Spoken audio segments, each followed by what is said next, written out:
Hello friends, तो मेरा नाम है अंदर सिंह और मैं आपका एक बार फिर से हमारे यूट्यूब चैनल में स्वागत करता हूं। तो आज मैं यहां से एक नया सेशन शुरू करने वाला हूं, मैथ्स का सेशन। मैथ्स 11th यानी कि कक्षा 11 का जो गणित है उसका सेशन मैं शुरू करने वाला हूं। तो सबसे पहले हम यहाँ पर पढ़ेंगे त्रिकोणमिति। इसके पहले की वीडियो में मैंने आपको बताया हम क्या पढ़ेंगे पहले त्रिकोणमिति। तो आपने क्लास 10th में त्रिकोणमिति के बारे में कुछ बेसिक चीज़ें जान चुके हैं। चलिए मैं उसको एक बार रिपीट कर देता हूँ। तो त्रिकोणमिति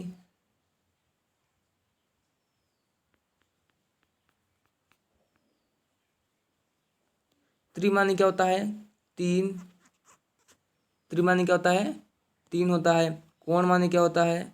कोण होता है। कोण से कोण ले लीजिए। मिति माने क्या होता है? मापना। यानी कि देखिए, तीन कोण को मापना ऐसी मतलब विज्ञान की वह शाखा जिसके अंतर्गत हम तीन कोणों की माप करते हैं उसे हम क्या कहते हैं? त्रिकोणमिति कहते हैं। समझ में आ गया कि वह गणित की वह शाखा या गणित का वह भाग जिसके अंतर्गत हम तीन कोणों की माप करते हैं उसे हम क्या कहते हैं? त्रिकोणमिति। अब यहाँ पे देखिए, तीन कोणों को मापना होता है तो कौन सा ऐसा आकृति है जिसमें तीन कोण होते हैं? त्रिभुज होता है ना। त्रिभुज में ही केवल तीन कोण होते हैं और कोई आकृति में तीन कोण तो होते नहीं हैं। चलिए, इतनी बातें क्लियर हो गई कि त्रिकोणमिति कैसे किसे कहते हैं और त्रिकोणमिति किस पर लागू होता है। चलिए, उसके बाद अगर हम आते हैं त्रिकोणमितीय अनुपात। त्रिकोणमितीय अनुपात, इसको भी हमने क्लास 10th में पढ़ रखा है। तो अनुपात कितने होते हैं? 6 अनुपात होते हैं। पहला साइन, दूसरा कॉस, तीसरा टेन, चौथा क्या हो जाएगा? साइन का उल्टा कॉसेक। सभी जो त्रिकोणमितीय अनुपात हैं अपना विलोम या विपरीत अनुपात रखते हैं। कॉस का क्या हो जाएगा? सेक। टेन का क्या होता है? कॉट। यानी कि साइन का उल्टा क्या होता है? कॉसेक, या कॉसेक का उल्टा होता है साइन। कॉस का उल्टा होता है सेक, सेक का उल्टा होता है कॉस होता है। टेन का उल्टा होता है कॉट, कॉट का उल्टा होता है टेन होता है। इतना क्लियर हो गया। त्रिकोणमिति कितने अनुपात होते हैं? 6 अनुपात होते हैं। और प्रत्येक जो अनुपात है वह अपना प्रतिलोम या विलोम अनुपात रखता है। आपने क्लास 10 में पढ़ा था कि साइन जो है वो त्रिभुज की किस किस भुजाओं का अनुपात होता है। ये सभी अनुपात हैं। देखिए, अनुपात नाम है ना, तो ये त्रिभुज के अनुपात होते हैं एक प्रकार के। मैं आपको बता दे रहा हूँ, ठीक है। चलिए, मान लीजिए ये कोई समकोण त्रिभुज है, ए बी सी समकोण त्रिभुज है। तो जो साइन होगा, ठीक है, साइन मान लीजिए यहाँ पर थीटा कोण है, तो साइन थीटा क्या हो जाएगा? लंब बटे कर्ण होता है। लंब बटे कर्ण है, अल्फा लंब और केफा कर्ण हो जाएगा, ठीक है। यहाँ पे कॉस क्या होता है? Cos theta. आधार बटे कर्ण, यानी कि आधार क्या है? बीसी है, तो बीसी कर्ण क्या हो जाएगा? एसी, यानी कि ए अपान के हो जाएगा। क्लियर। इसी प्रकार टेन क्या हो जाएगा? टेन थीटा लंब बटे आधार हो जाएगा, लंब बटे आधार। क्लियर। आपने इसको याद करने के एक ट्रिक देखा था कि लाल बटे कक्का, लाल बटे कक्का। ओके, इसको कैसे आप याद करते थे क्लास 10th में? देखिए, अगर इसको हम ऐसे बांट देते हैं तो जो ये वाला भाग है ये साइन थीटा करेगा। यानी कि अगर हमें साइन थीटा निकालना है तो क्या होगा? लंब बटे कर्ण होगा, ठीक है। अगर मान लीजिए उसका विपरीत निकालना है, कॉसेक थीटा निकालना है, तो कर्ण बटे लंब, यानी कि उसका विपरीत हो जाएगा। अगर हमें कॉस थीटा निकालना है, क्या हो जाएगा? आधार बटे कर्ण हो जाएगा। और अगर हमें सेक थीटा निकालना है तो कर्ण बटे आधार हो जाएगा। अगर हमें टेन थीटा निकालना है तो लंब बटे आधार। अगर हमें कॉट थीटा निकालना है तो क्या हो जाएगा? आधार बटे लंब हो जाएगा। तो इस फार्मूले से हम इन 6 त्रिकोणमितीय अनुपातों जो जो भुजा के अनुपात होंगे उसको हम यहाँ से याद कर सकते हैं। क्लियर हो गया। चलिए, यहाँ पर बात करते हैं त्रिभुज ये है A B C. A B C, जिसमें बी क्या है, समकोण है, और ए और सी क्या है, एक न्यून कोण है। दोनों क्या है, न्यून कोण है। अगर मान लीजिए हम यहाँ पर इसको सी मान लेते हैं, तो अगर हम साइन सी निकालते हैं, साइन सी निकालते हैं तो क्या होगा, देखिए जो थीटा मान लीजिए थीटा है, या हम साइन थीटा निकाल लेते हैं, ठीक है। तो क्या हो जाएगा, थीटा के सामने का कोण क्या हो जाएगा, लंब होता है। थीटा के सामने का कोण मतलब भुजा क्या होता है, लंब होगा। यानी कि लंब क्या हो गया, ए बी, लंब बटे कर्ण होता है ना, तो कर्ण क्या हो जाएगा, ए सी बराबर क्या हो गया, एल अपान के, ठीक है। अगर हम यहाँ पर थीटा इसको ना लें, थीटा अगर हम यहाँ पे ले लेते हैं ए पर, कोण ए पर अगर हम थीटा लेते हैं, तो इस अवस्था में थीटा डैश ले लीजिए, तो साइन थीटा डैश बराबर क्या आ जाएगा। अब देखिए थीटा ये है, थीटा ये है। अब इसके सामने का जो भुजा होगी वही तो लंब होगी, वही लंब होगा। तो लंब क्या हो गया, बी सी अपान क्या हो जाएगा, ए सी हो जाएगा, ठीक है। तो उसके देखिए अगर हम कोण को चेंज कर रहे हैं तो उसके अनुपातों में भी भिन्नता आ रही है। तो कभी कभी आपसे उल्टा क्वेश्चन पूछ लेता है कि आप साइन थीटा ना बताकर साइन सी पूछ लेता है, साइन ए पूछ लेता है। साइन ए पूछेगा तो आप इसका मान रखेंगे, साइन सी पूछेगा तो आप इसका मान रखेंगे। इतना क्लियर हो गया। और मैंने आपको अभी बताया कि जो प्रत्येक त्रिकोणमितीय अनुपात होते हैं वह अपना विपरीत रखते हैं, यानी कि जो साइन थीटा होगा 1 कॉसेक थीटा लिख सकते हैं इसको, या कॉसेक थीटा को हम क्या लिख सकते हैं, 1 साइन थीटा लिख सकते हैं। कॉस थीटा है उसको लिख सकते हैं 1 सेक थीटा, या हम सेक थीटा को लिख सकते हैं, यहाँ पर थीटा है लिख दीजिए, ठीक है। क्या लिख सकते हैं, 1 कॉस थीटा लिख सकते हैं।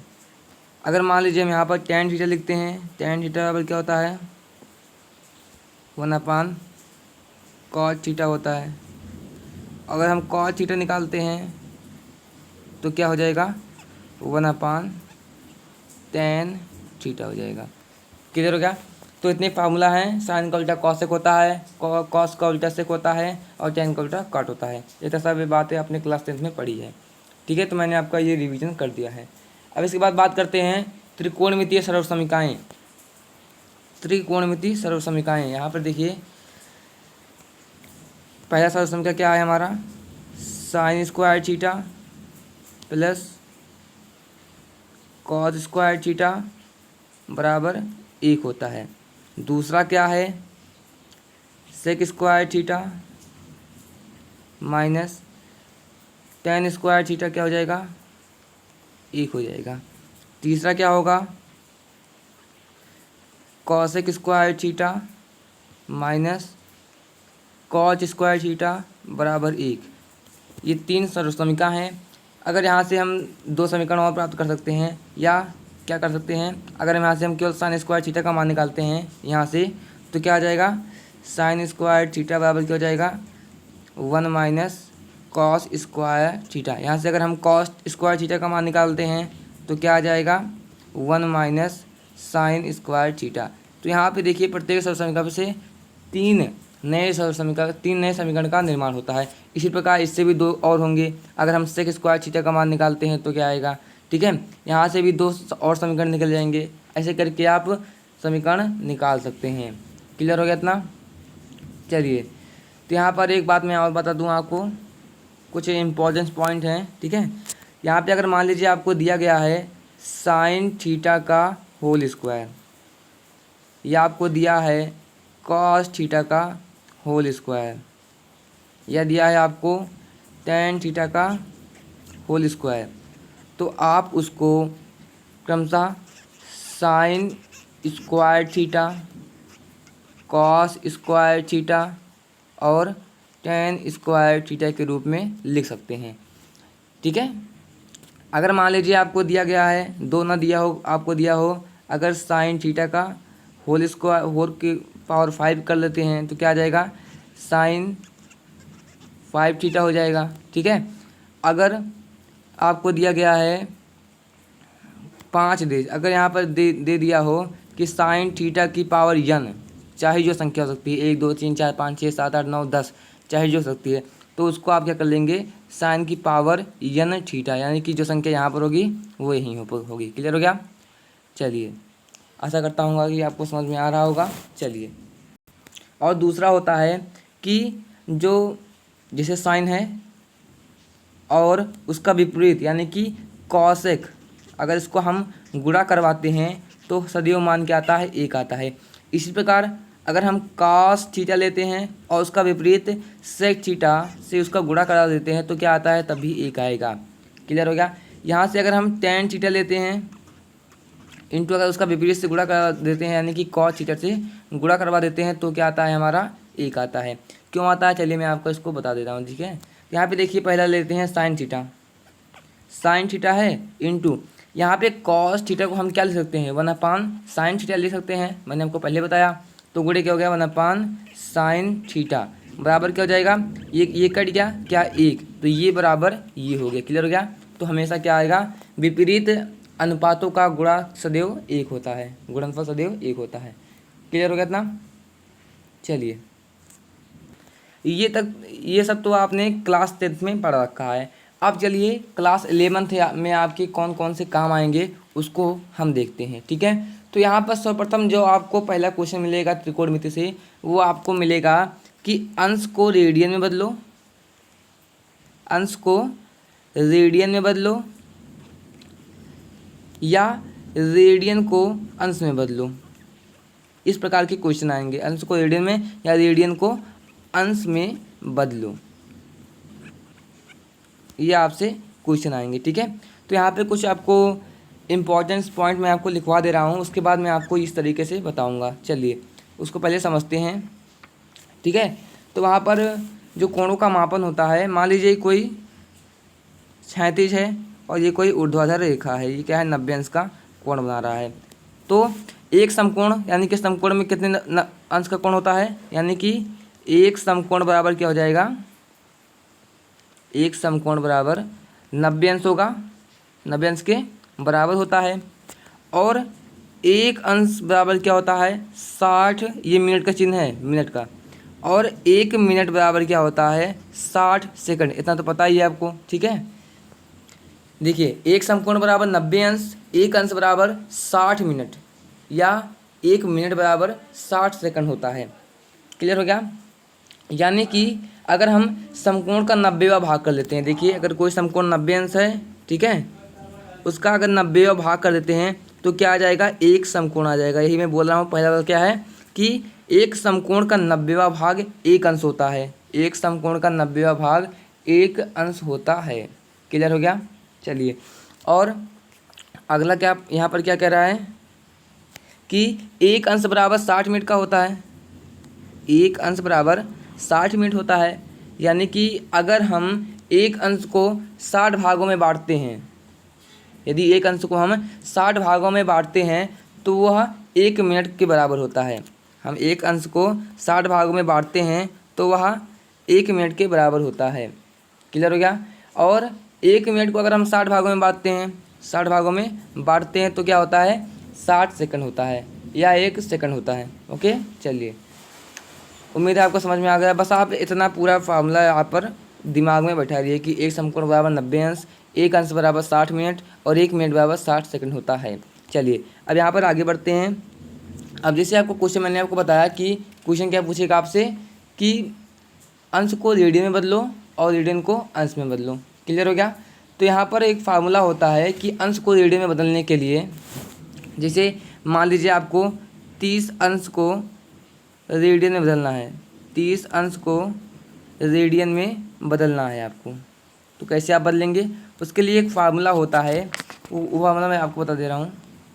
यहाँ पर एक बात ध्यान दीजिए कि किसी अंश को रेडियन में बदलने के लिए, यहाँ पर मैं लिख देता हूँ, किसी अंश को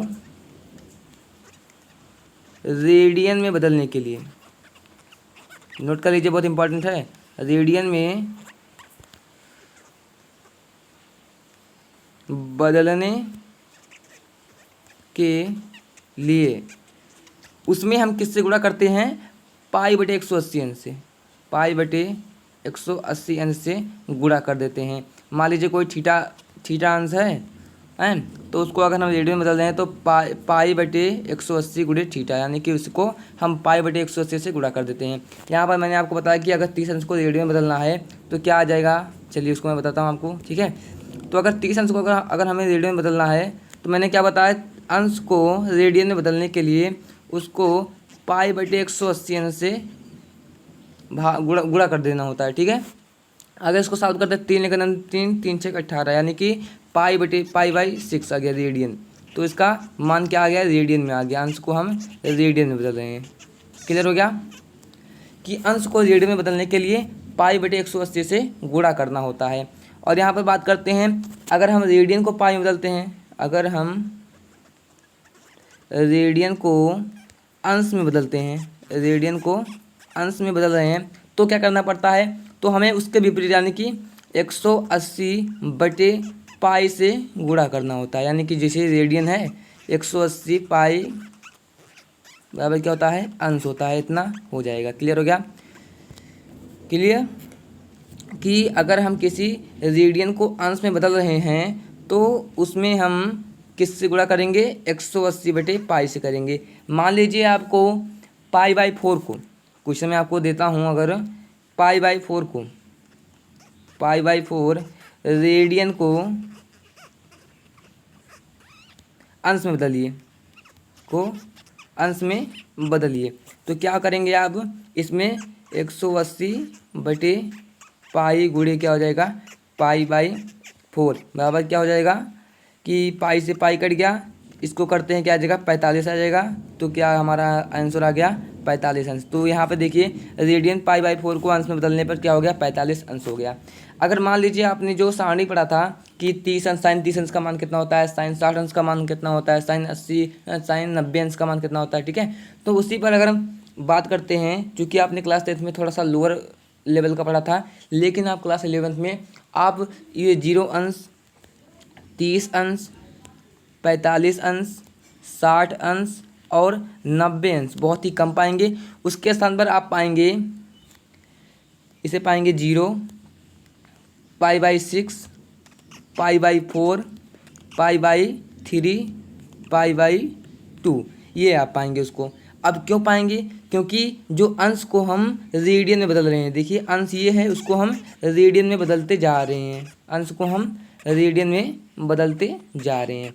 तो चलिए उसको देखते हैं कैसे बदलेंगे। अगर मान लीजिए हम 0 अंश को रेडियन में बदलते हैं तो अंश को अगर हम रेडियन में बदलते हैं तो पाई बटे 180 अंश से गुणा करना पड़ता है, पाई बटे 180, और हम 0 अंश को बदल रहे हैं तो 0 हो जाएगा। टोटल 0 क्या हो जाएगा, 0 हो जाएगा, यानी कि जो रेडियन में आ गया वह 0 हो गया। क्लियर हो गया। अगर हम 30 अंश को बदलते हैं तो पाई बटे 180 अंश गुणे 30 हो जाएगा, तो क्या हो जाएगा 6, यानी कि पाई बाई 6 हो जाएगा। इसी प्रकार 45 अंश को अभी हमने निकाला, ठीक है। 60 अंश क्या हो जाएगा, पाई बाई 180 गुणे 60, तो क्या हो जाएगा 6 तिरिक था, तो पाई बाई 3 हो जाएगा। क्लियर हो गया। तो इसी तरह से आपको मिलेगा वहाँ पर। चलिए यहाँ पर अभी तक हमने क्या क्या बताया कि अंश को रेडियन में और रेडियन को अंश को रेडियन में या रेडियन को अंश में कैसे बदलते हैं। तो यहाँ पर देखिए, अगर मान लीजिए आपसे पूछे कि साइन 30 अंश का मान बताइए और आपसे पूछे साइन पाई बाई 6 का मान बताइए। क्लियर। साइन 30 अंश का मान पूछे और साइन पाई बाई 6 का मान पूछे तो आप इसे कैसे निकालेंगे, ठीक है। तो हम लोग सिंपली जानते हैं साइन 30 अंश का मान क्या होता है, 1/2 होता है, तो डायरेक्टली लिख देंगे 1/2 होगा। लेकिन हम पाई बाई 6 को नहीं जानते हैं। सर्वप्रथम हम पाई बाई 6 को बदलेंगे अंश में। तो पाई बाई 6 को अंश में बदलने के लिए 180 बटे पाई गुणे पाई बाई 6 हो जाएगा। पाई से पाई कट गया, ये गया 30 अंश। देखिए ये तो क्या हो गया, बराबर इसको लिख सकते हैं साइन 30 अंश। इसको आप रफली कीजिएगा, डायरेक्ट मत लिखिएगा, ठीक है। तो साइन 30 अंश का मान क्या होता है, 1/2, यानी कि जो मान साइन 30 अंश का मान होगा वही मान साइन पाई बाई 6 का भी होगा। क्लियर हो गया। जो मान साइन 30 अंश का होगा वही मान साइन पाई बाई 6 का भी होगा। चलिए एक और उदाहरण लेते हैं। और जो मान साइन पाई बाई 3 का होगा वही मान क्या होगा, साइन 60 अंश का भी होगा। ठीक है, अगर हम इसको अंश में बदलते हैं तो क्या मिलेगा, हमें 60 अंश मिलेगा, क्योंकि पाई/3 गुणे 180/पाई हो जाता है। ठीक है, तो पाई से पाई कट गया, 3 छके 18, यानी कि जो साइन पाई/3 का मान होगा वह साइन 60 अंश के मान के बराबर होगा। क्लियर हो गया। चलिए, या तो आप यहाँ पर डायरेक्ट कर सकते हैं कि अगर मान लीजिए आपको पूछे कि साइन पाई/6 का मान ज्ञात कीजिए, तो आप सीधे पाई के स्थान पर 180 रख दीजिए। यहाँ पर पाई का मान 3.14 या 22/7 नहीं रख सकते। यहाँ पर पाई का मान क्या होता है, 180 अंश होता है। क्लियर हो गया। तो यहाँ पे 180 अंश बटे 6 पर क्या हो गया, 6×3 = 30 अंश हो गया। ठीक है, या अगर हम निकालते हैं साइन पाई/2 यानी कि 180/2 क्या आ जाएगा, 90 हो जाएगा। अगर हम निकालते हैं साइन पाई/3 निकालते हैं तो क्या आ जाएगा, 180/3 यानी कि 60 अंश आ जाएगा। इसी प्रकार से हम निकाल सकते हैं। क्लियर हो गया। चलिए, इतना समझ में आ गया। और जो सारणी है, ठीक है, मानक कोणों के मानों की सारणी, यानी कि साइन 30 अंश का मान, साइन 45 अंश का मान, वो जो सारणी है उसको आप अच्छी तरीके से लर्न कर लीजिए। ठीक है, किसी भी चीज़ को आपको भूलना नहीं है। तो मैं आपको एक वीडियो बना दूंगा जिसमें आप सारणी को याद करने का सिंपल तरीके आप पा सकते हैं वहाँ पर। ठीक है, तो जब मैं आपको वो वीडियो अपलोड करूँगा तो मैं आपको लिंक भेज दूँगा। चलिए, तो अब यहाँ पर बात करते हैं चतुर्थांश। जैसे आपने पढ़ा साइन 90 - थीटा ना, साइन 90 - थीटा क्या होता है, कॉस थीटा। क्लास में आपने ये भी पढ़ा है। ठीक है, और कॉस 90 - थीटा क्या होता है, साइन थीटा होता है। ठीक है, ये भी होता है। ऐसे तरीके से आपने पढ़ा है। अब उसके हम हायर लेवल में पढ़ेंगे। ठीक है, तो यहाँ पर सबसे पहले मैं आपको चतुर्थांश बता दे रहा हूँ कैसे कैसे क्या होते हैं। ठीक है, देखिए यहाँ पर जो चतुर्थांश होते हैं वो 4 होते हैं। ये पहला चतुर्थांश है, ये दूसरा चतुर्थांश है, ये तीसरा चतुर्थांश है, ये चौथा चतुर्थांश है। हमने जो, और ये चारों चतुर्थांश 90 अंश कोण में बधे होते हैं, यानी कि इतना भी 90 अंश होगा, ये भी 90 अंश होगा, ये भी 90 अंश होगा और ये भी 90 अंश होगा। क्लियर हो गया। ये चारों चतुर्थांश 90 अंश के बीच होते हैं। अब यहाँ से चतुर्थांश को शुरू किया जाता है इसी बिंदु से। ठीक है, उसके बाद ऐसे ऐसे चला जाता है। और यहाँ पर जो पहला चतुर्थांश होता है वह 0 से 90 के बीच में होता है। 0 से 90 के बीच, देखिए 0 से शुरू हुआ और ये 90 पर जाकर ख़त्म हुआ, यानी कि पहला चतुर्थांश 0 से 90 होता है। और दूसरा क्या होता है, ये देखिए 90 है, 90 इतना यहाँ पर क्या आ गया 180, यानी कि देखिए 90 से 180 दूसरा चतुर्थांश क्या हो गया हमारा, 90 से 180 अंश हो गया। ठीक है, दूसरा चतुर्थांश 90 से 180 कोण के बीच होता है। तीसरा क्या हुआ, 180 से, यानी कि इस बिंदु से इतना, यानी कि 270 अंश के बीच होता है। और चौथे की बात की जाए तो ये कितना होता है, 270 से, यानी कि इस बिंदु से इस बिंदु तक। ठीक है, 270 से 360, यानी कि एक चक्कर उसने पूरा कर लिया। ओके, चलिए, अब यहाँ पर पहला हमने क्या बताया कि जो पहला चतुर्थांश होता है वह 0 से 90 के बीच में, दूसरा 90 से 180, तीसरा 180 से 270, चौथा क्या होता है 270 से 360 होता है। ठीक है, तो अगर यहाँ पर बात की जाए, चलिए यहाँ पर पहला कोऑर्डिनेट बता दिया, पहला दूसरा तीसरा चतुर्थांश के बारे में आपको बता दिया। तो यहाँ पर देखिए, जो अगर हम साइन किसी भी अंश का मान लेंगे तो साइन क्या लेंगे, 90 से कम है, इतने 90 है। ठीक है, 90 से कम ही लेंगे, क्योंकि पहले चतुर्थांश में 90 से कम, यानी कि जो पहले चतुर्थांश में कोण आएगा वह 90 से कम तथा 0 से अधिक होगा। 0 से अधिक तथा 90 से कम अगर कोई कोण मिलता है आपको तो वो आप जान लीजिए कि वह प्रथम चतुर्थांश में होगा। क्लियर हो गया इतना। चलिए, यहाँ पर क्या लेते हैं हम, साइन 90 - थीटा, क्योंकि 90 से कम 0 से अधिक ले, साइन 90 - थीटा। तो आपने पढ़ा कि साइन, इसमें बात बता दूँ कि सभी जो ऑल पॉजिटिव, यानी कि सभी जो त्रिकोणमितीय अनुपात हैं प्लस में होंगे। साइन 90 - थीटा बराबर क्या होता है, कॉस थीटा। मैं यहाँ पे बोल रहा हूँ, आप नोट करते चलिए। ठीक है, साइन 90 - थीटा बराबर क्या हो गया, कॉस थीटा। कॉस 90 - थीटा क्या हो जाएगा, साइन थीटा हो जाएगा। और टेन 90 - थीटा क्या हो जाएगा, कॉट थीटा हो जाएगा। कॉट 90 - थीटा क्या हो जाएगा, टेन थीटा हो जाएगा। और कॉसेक 90 - थीटा क्या हो जाएगा, सेक थीटा हो जाएगा। और सेक 90 - थीटा क्या हो जाएगा, कॉसेक थीटा हो जाएगा। तो यहाँ पे फिलहाल आप देख रहे हैं कि अगले पेज चलते हैं, ठीक है। तो आप देख रहे हैं कि जो साइन है वह कॉस में बदल रहा है, कॉस क्या है, साइन में बदल रहा है, ठीक है। और टेन क्या है, कॉट में बदल रहा है, कॉट क्या है, सेक में बदल रहा है, कॉट क्या है, टेन में बदल रहा है ना, कॉट क्या है, टेन में बदल रहा है। और सेक किस में बदल रहा है, कॉसेक में बदल रहा है। और कॉसेक किस में बदल रहा है, सेक में बदल रहा है। तो इस तरह से यहाँ पर चेंजिंग होगी। और यहाँ पे मैं आपको बता दूँ चेंजिंग कब कब होगी और कब कब नहीं होगी। यानी कि 180 और 360 अंश आएगा। यानी कि अगर 180 अंश प्लस थीटा आए, यहाँ पर मैं आपको लिख देता हूँ, ठीक है। चलिए, अगर आपको आए 180 अंश प्लस थीटा आए या 180 अंश माइनस थीटा आए, तो वहाँ पर त्रिकोणमितीय अनुपात में कोई नहीं, मतलब वहाँ पर साइन का होता है साइन, कॉस का कॉस होता है, कॉस का कॉस होता है, ठीक है।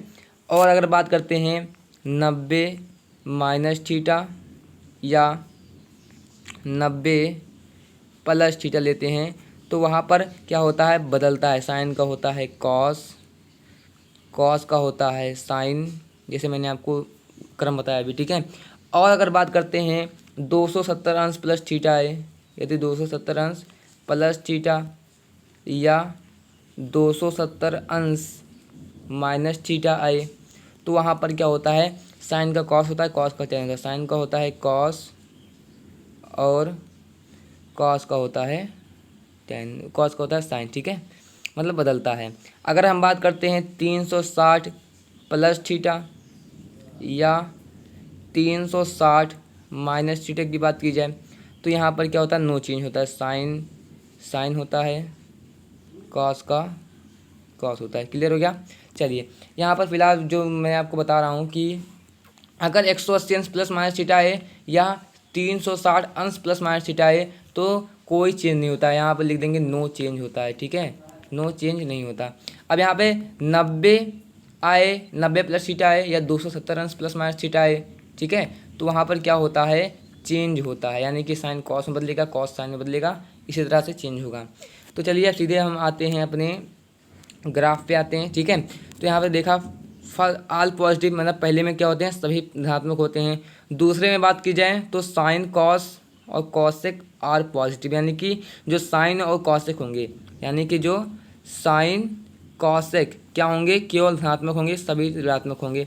उदाहरण के लिए मैं आपको बता दे रहा हूँ। चलिए चलिए जैसे आपको दे रहा है, यहाँ पर फिर से मैं आपको बता दूँ। देखिए, यहाँ पर दूसरे चतुर्थांश में क्या होता है, केवल साइन और कॉसेक होता है। और दूसरे चतुर्थांश में क्या क्या होता है, 90 प्लस थीटा होता है या 180 अंश माइनस थीटा, क्योंकि 90 से अधिक है तथा 180 अंश से कम है, तो इसलिए क्या होगा, 90 प्लस थीटा 180 अंश माइनस थीटा होगा। यहाँ पर क्या होता है, साइन और कॉसेक क्या होते हैं, धनात्मक होते हैं।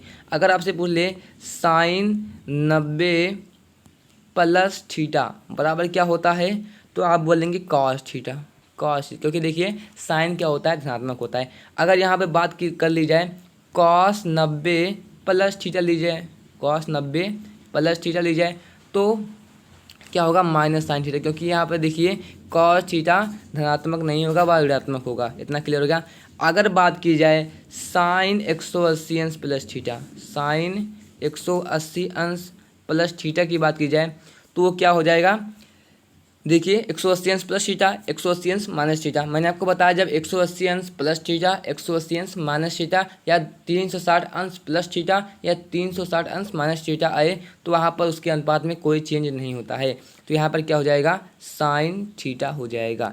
अगर बात करते हैं कॉस 180 अंश, यहाँ पर रुकिए, सॉरी यहाँ पर थोड़ा सा दिक्कत हो गई, प्लस नहीं होगा, ठीक है। चलिए, ये माइनस हो जाएगा, क्योंकि यहाँ पर दूसरे चतुर्थांश में 180 अंश माइनस थीटा होता है ना, तो यहाँ पे क्या हो जाएगा, माइनस थीटा बराबर क्या हो जाएगा, माइनस कॉस थीटा आ जाएगा। क्यों, क्योंकि यहाँ पर दूसरे चतुर्थांश में केवल साइन और कॉसेक ही धनात्मक होते हैं। दिमाग में बैठा लीजिए, साइन कॉसेक ही धनात्मक होंगे, बाकी सब निगेटिव होंगे। क्लियर हो गया। चलिए, पहले चतुर्थांश में सभी पॉजिटिव होंगे यानी कि सभी धनात्मक होंगे, दूसरे चतुर्थांश में केवल साइन कॉसेक ही धनात्मक होंगे। सेन शेष जो कॉस टेन कॉट सेक ये सब क्या हैं, निगेटिव होंगे। क्लियर हो गया। चलिए यहाँ पर अब बात करते हैं तीसरा चतुर्थांश यानी कि 180 अंश प्लस थीटा या 270 अंश माइनस। देखिए 180 अंश प्लस थीटा या 270 अंश माइनस थीटा। तो तीसरे में क्या होता है कि इसमें सभी यानी कि टेन और कॉट को छोड़कर सभी नेगेटिव होते हैं। दूसरे में क्या था, साइन और कॉसेक धनात्मक होंगे। तीसरे में क्या है, टेन और कॉट क्या होंगे, धनात्मक होंगे। लिखा तो है देखिए, टेन और कॉट आर पॉजिटिव होंगे और बाकी सब क्या होंगे, नेगेटिव होंगे। क्लियर हो गया। अगर आपसे पूछूं यहाँ पर देखिए, यहाँ पे साइन 180 अंश प्लस थीटा या साइन 270 अंश माइनस थीटा के रूप में पूछा जा सकता है। यहाँ पर अगर मैं आपसे पूछूं कि साइन 180 अंश प्लस थीटा लें तो आप क्या कहेंगे कि अगर मैं पूछूं कि साइन 180 अंश प्लस थीटा कौन सी चतुर्थांश में है, तो आप यहाँ पर ध्यान दीजिए कि ये 90 से ज़्यादा 180 अंश से कम, यानी कि 180 अंश प्लस है ना, 180 अंश प्लस है तो यहाँ पर तीसरा चतुर्थांश होगा। क्लियर हो गया। 180 अंश प्लस है तो तीसरा चतुर्थांश होगा। तो यहाँ पर क्या हो जाएगा, साइन थीटा हो जाएगा ना। देखिए यहाँ पर दूसरे चतुर्थांश में क्या था, एक मिनट रुकिए। चलिए यहाँ पर देखिए, इसमें केवल टेन और कॉट ही पॉजिटिव होंगे। यहाँ पर मैं क्या पूछा हूँ कि आपसे कि साइन है तो यहाँ पर क्या हो जाएगा, माइनस। आँख बंद करके माइनस लगा दीजिए। अगर मैं आपसे पूछूँ कॉस 180 अंश प्लस थीटा तो क्या हो जाएगा, माइनस कॉस थीटा, क्योंकि 180 अंश में तो 180 अंश प्लस थीटा 180 अंश माइनस थीटा, दोनों में तो कोई चेंज होता नहीं त्रिकोणमितीय अनुपात में। क्लियर हो गया। अगर मैं बात करता हूँ टेन 180 अंश प्लस थीटा, टेन 180 अंश प्लस थीटा तो क्या हो जाएगा, प्लस टेन थीटा हो जाएगा, क्योंकि टेन और कॉट क्या होते हैं, धनात्मक होते हैं। अगर मैं बात करता हूँ कॉट 180 अंश प्लस थीटा बात करता हूँ तो क्या हो जाएगा, कॉट थीटा हो जाएगा। ठीक है, ये तो हो गया 180 अंश प्लस थीटा। अगर मैं बात करता हूँ साइन 270 अंश माइनस थीटा, साइन 270 अंश माइनस थीटा कर लेता हूँ, क्योंकि तीसरा चतुर्थांश क्या होता है, 180 से अधिक और 270 अंश माइनस ना, तो 270 अंश से कम हो जाएगा। अब यहाँ पर ध्यान दीजिए कि 270 है तो यानी कि जो अनुपात है वह चेंज होगा, साइन का कॉस में होगा, कॉस थीटा आपने लिख दिया। और आप देख रहे हैं कि तीसरे चतुर्थांश में केवल टेन और कॉट धनात्मक होते हैं और बाकी सब माइनस में होंगे। अगर यहाँ पर मैं ले लेता हूँ कॉस 270 अंश माइनस थीटा ले लेता हूँ तो क्या हो जाएगा, ये हो जाएगा माइनस साइन थीटा हो जाएगा। ठीक है। अगर मैं ले लेता हूँ टेन 270 अंश माइनस थीटा ले लेता हूँ तो क्या हो जाएगा, कॉट थीटा हो जाएगा। ठीक है। अगर मैं लेता हूँ कॉट 270 अंश माइनस थीटा लूँ तो क्या हो जाएगा, टेन थीटा हो जाएगा। अगर हम लेते हैं सेक 270 अंश माइनस थीटा तो माइनस कॉसेक हो जाएगा, और कॉसेक 270 अंश माइनस थीटा तो क्या हो जाएगा, माइनस सेक हो जाएगा। इतना क्लियर हो गया। चलिए अब बात करते हैं चौथे चतुर्थांश की। क्लियर हो गया। तो चौथा चतुर्थांश क्या होता है कि 270 से अधिक, 270 से अधिक तथा 360 अंश से कम, 270 से अधिक 360 से यानी कि 270 अंश प्लस थीटा या 360 अंश माइनस थीटा। इतना क्लियर हो गया।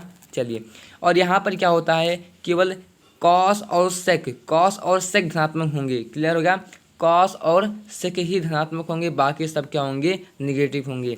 और चलिए यहाँ पर मैं आपको एक बताता हूँ, यदि मैं पूछूँ आपसे कि बढ़िया देखिए,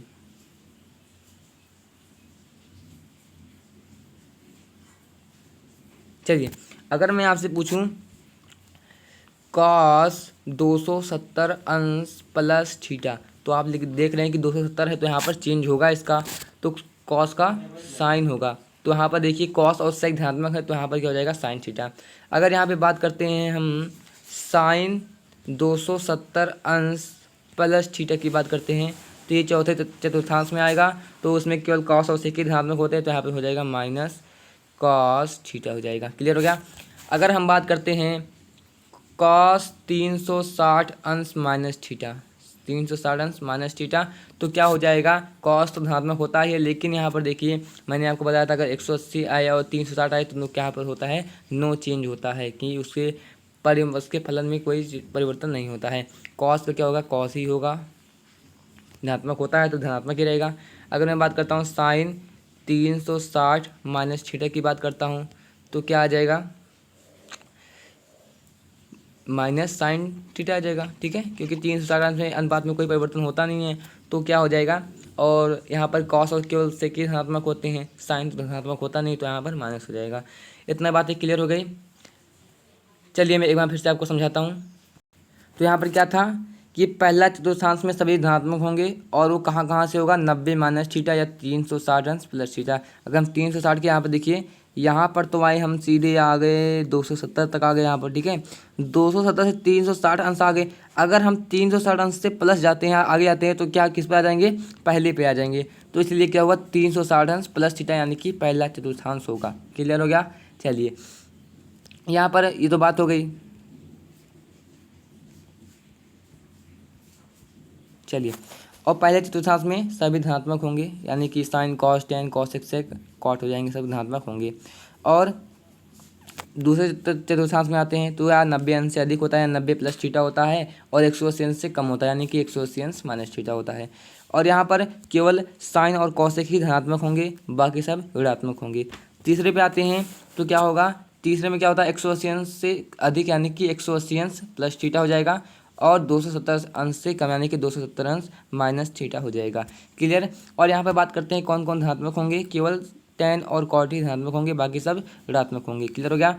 और आते हैं हम चौथे में। तो यहाँ पर चौथा क्या होता है, 270 अंश से अधिक यानी कि 270 अंश प्लस थीटा हो जाएगा, और 360 अंश से कम यानी कि 360 अंश माइनस थीटा हो जाएगा। क्लियर हो गया। तो ये 270 अंश प्लस थीटा, 360 अंश माइनस थीटा हो जाएगा।